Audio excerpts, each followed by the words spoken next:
आहेत सगळे रेकॉर्ड तोडून यावेळी वारकऱ्यांचा या ठिकाणी प्रवेश झालेला आहे आणि खरोखर पालकमंत्री यांच्या नेतृत्वाखाली आपल्या प्रशासनाने अतिशय उत्तम व्यवस्था या ठिकाणी केलेली आहे।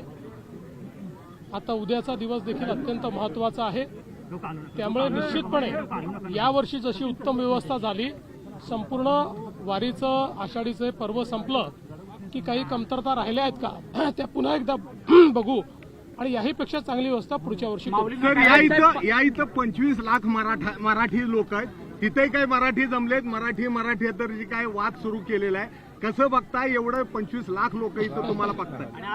हा, पहिल्यांदा तर मी राज ठाकरेंचे आभार मानतो की त्यांनी या ठिकाणी दोन बंधू एकत्रित येण्याचं श्रेय मला दिलं।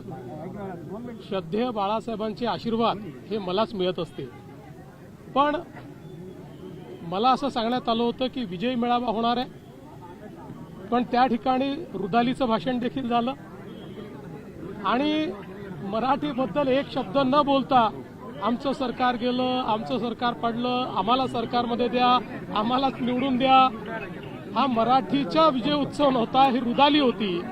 त्या रुदालीचं दर्शन हे त्या ठिकाणी आपण घेतलेलं आहे। मुळात त्यांना असूया आहे की 25 वर्ष महानगरपालिका त्यांच्याकडे असताना दाखवण्यालायक ते काहीच काम करू शकले नाहीत, पण मोदीजींच्या नेतृत्वात आम्ही ज्या प्रकारे मुंबईचा चेहरा बदलवला, त्यांच्या काळामध्ये मराठी माणूस मुंबईतनं हद्दपार झाला। आम्ही बीडीडी चाळीतल्या मराठी माणसाला, पत्रा चाळीतल्या मराठी माणसाला, अभ्युदयनगरच्या मराठी माणसाला हक्काचं मोठं घर हे त्याच ठिकाणी दिलं, याची असूया त्यांच्या मनामध्ये आहे। पण मी नेहमी सांगतोय, पब्लिक है सब जानती है, त्यामुळे मुंबईतला मराठी असो की अमराठी सगळेच आमच्या सोबत आहे। आम्ही मराठी आहोत, आम्हाला मराठी असण्याचा अभिमान आहे, मराठी भाषेचा अभिमान आहे, पण त्याचवेळी आम्ही हिंदू आहोत, आम्हाला हिंदुत्वाचा अभिमान आहे आणि आमचं हिंदुत्व हे सगळ्यांना सोबत घेऊन चालणारं हिंदुत्व आहे। सर, ज्या पद्धतीने मारहाण केलेली आहे, मारहाण केली जाते हिंदी बोलणारे उद्योजक, कालच बोललो त्याच्यावर।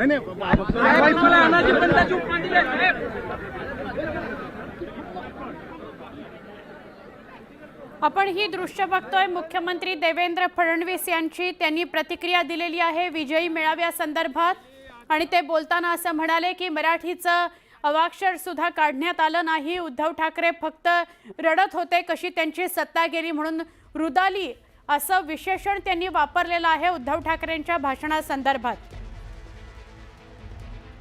आणि त्यांनी राज ठाकरेंचे आभार सुद्धा मानलेले आहेत की तुम्हा दोघा बंधूंना एकत्र आणण्याचं श्रेय जर तुम्ही मला देत असाल तर त्याबद्दल त्यांनी अभिनंदनच केलेलं आहे। त्यांनी असं म्हटलंय की धन्यवाद, तुम्ही मला याचं श्रेय दिलं त्याबद्दल आणि बाळासाहेब ठाकरे हे माझं कौतुकच करतील।